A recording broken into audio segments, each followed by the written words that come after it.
Hello there, and welcome back to War Thunder. So today, as requested by multiple people in the comment section in previous videos, I will have a look at the M48 Super, the new German 9.3 medium tank, and it is coming after the KPZ-70, and it is, if I'm not mistaken, the third German M48, and probably the best, because of the gun, the armor, and the ammunition.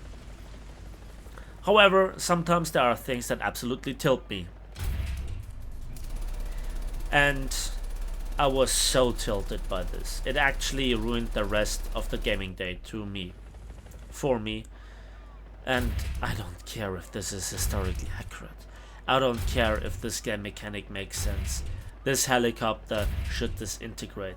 This helicopter should just blow up. This helicopter should just die. And this is absolutely making no sense that the target is not even damaged. And on top of this, I literally lack a 50 cal, like an actual American tank would have. It's not like I couldn't kill helicopters this day, but it was exhausting. And on top of this, I have to admit, I made some bad shots and I made some bad decisions, but then I also had overall bad luck.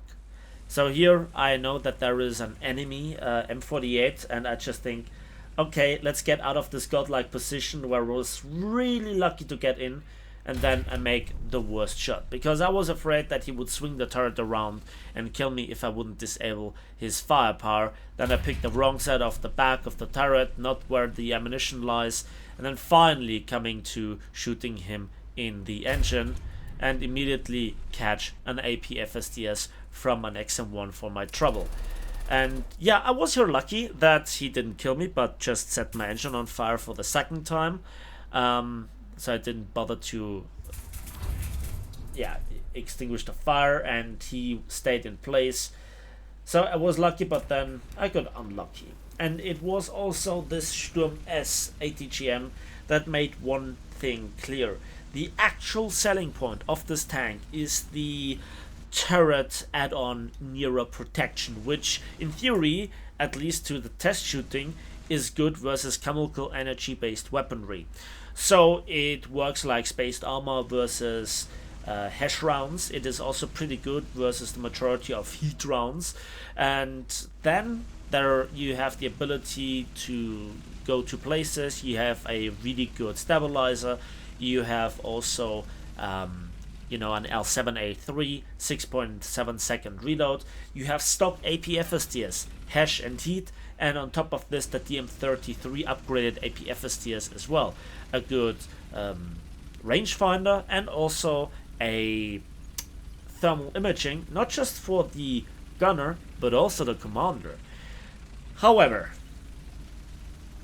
there are also some downsides. First of all, I really miss a 50 cal for dealing with lightly armored vehicles sometimes, your light tanks, your armored cars, whatever.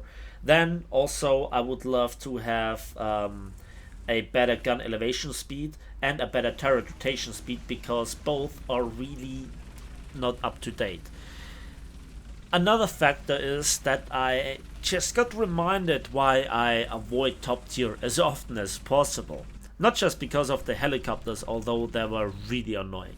But there is also the map rotation. Not just the maps that you get, but also getting the same map 3 times in a row is tilting me. Especially if then I'll also get night battles. Despite having thermal imaging and also the night vision device for the third person view, I just can't stand it.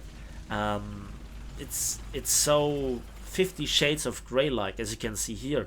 This is not showing the beauty of War Thunder. This is not really something that I want to use, but if I don't use it, I feel kind of exposed and kind of in a disadvantage.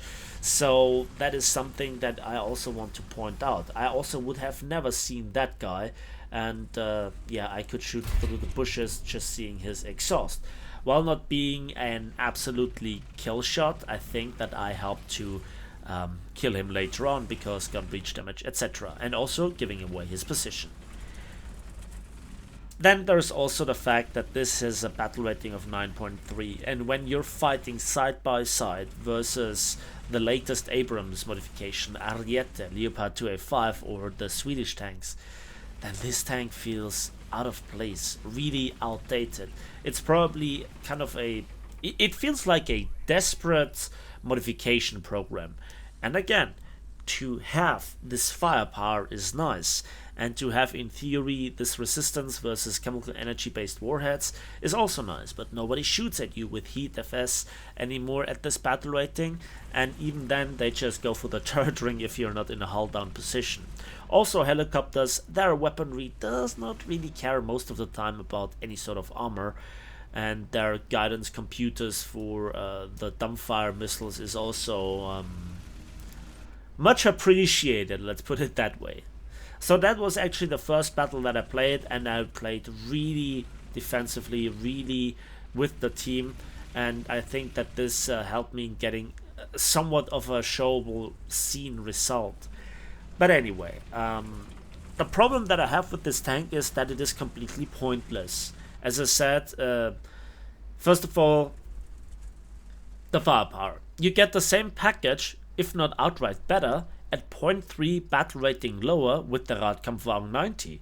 And the gun handling is superior with the Leopard A1A1 and the TAM and, you know, multiple other tanks of lower battle rating. Hell, I think that the Leopard A1A1 L44 is in so many aspects superior to this tank. So it's literally a dead end for the tech tree where you already have two other M48s, the M48A2C, the M48A2G-A2, and I think that the hidden gem of this line is the KPZ-70, which is fantastic at the same battle rating. Faster reload, more versatility, top-mounted 20mm, significantly faster and more maneuverable, and with an autoloader of 6 seconds. Hell yeah, that is an absolute bringer. That's an absolute awesome tank. But the M48 Super feels really like a step backwards. Yeah. And as I said, you get the same fighting power with the Radkampfwagen 90, which again is significantly more mobile. So what's the point of this tank? And you know, you have to see it like this. Yes, it is another addition to the 9.3 battle rating lineup, but that's already strong.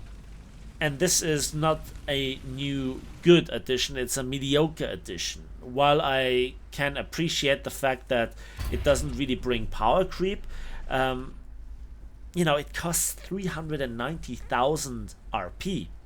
And it is also expensive with 1 million civilians to purchase it, 290,000 civilians to get it into a crew, and because it is somewhat limited, I think that also the expert qualification with another 1 million civilians is mandatory. So for me, this tank is absolutely not something that I want to play further.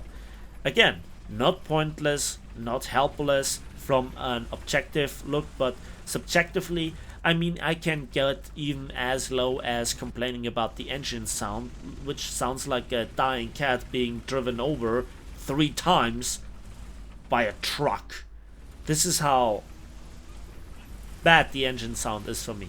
And it always has been with all the M48s, with all the M60s, M47s, you name it. The stock run is probably the best that you can imagine for any sort of Patton tank. But this one is just, again, way too expensive for what it brings to the battlefield. Again, some other tanks are just outright better. And I'm sorry I considered to make a tank review about this tank, but the first scene absolutely tilted me. And with that, that's it for me today, so see ya next time, guys. I'm sorry, but I can't stand this tank.